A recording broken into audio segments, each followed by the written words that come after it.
sepak bola ya. Gue baru kelar nonton match untuk terakhir, ada Liga Spanyol ya, dan juga ada Liga Italia. Tadi juga ada Arsenal dan juga ada Liverpool, di mana Arsenal menang 2-0. Dan di sini gue melihat bahwa ya Newcastle dengan pelatih baru dan pemilik baru mainnya nggak nendang juga, alias masih belum ada perkembangan ketimbang mereka masih dilatih Steve Bruce. Sedangkan setelah dilatih oleh pelatih baru bekas pelatihnya Bournemouth itu, tetap aja mainnya nggak ada perubahan.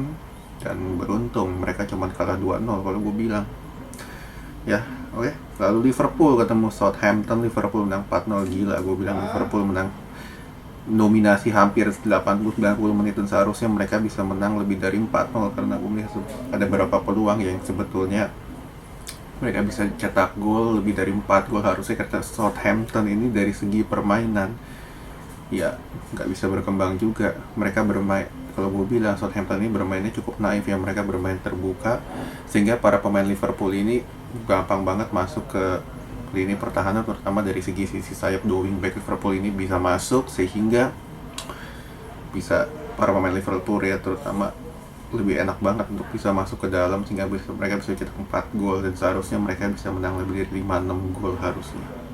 Oke, lalu ada dua match yang cukup menarik.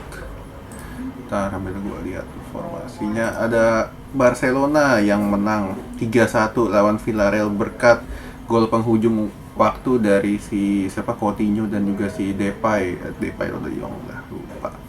Dan ya Barcelona di tangan Xavi ini, gue melihat bahwa Barcelona ini nggak main tiki taka ya. Mereka ya, gue nggak tahu instruksinya Xavi atau seperti apa, cuman di match ini gue melihat bahwa pemain Barcelona ini sering banget melakukan dribble, terutama dribble yang nggak penting, sehingga beberapa kali sempat gagal juga ditahan ya.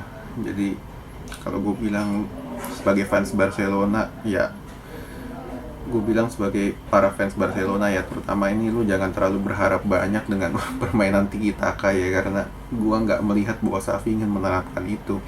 Justru di sini gue melihat bahwa Xavi ini bermain lebih memanfaatkan lebar luas lapangan, terutama dari sisi sayapnya, sehingga para pemain tengah ini bisa ikut masuk ke dalam. Terutama masuk ke dalamnya ini mereka nggak terlalu sering melepaskan umpan, tapi mereka lebih sering gocek-gocek dulu, temennya masuk pancingan baru mereka kasih umpan. Ini yang gue melihat bahwa Barcelona di tangan Xavi mainnya kayak gitu.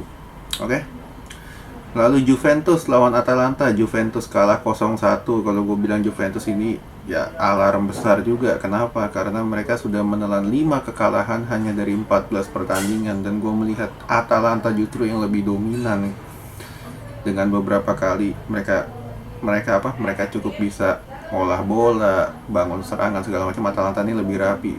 Tapi ya Atalanta ini kan nggak punya finishing yang bagus ya, Zapata nggak punya tandem, sehingga mereka nggak bisa terlalu banyak cetak gol juga, terutama lebih banyak setengah-setengah peluang. Dan di sini Juventus kalau gue bilang acur lebur mainnya, nggak jelas polanya kayak apa, dapat bola shooting segala macam, nggak ada pola yang jelas. Dan kalau gue bilang Juventus ini alarm berat, terutama di Serie A. Sekarang mereka peringkat ke-8. Kalau misalkan hingga Natal mereka mainnya masih seperti ini, gue nggak melihat Juventus ini untuk musim depan akan lolos ke Liga Champions.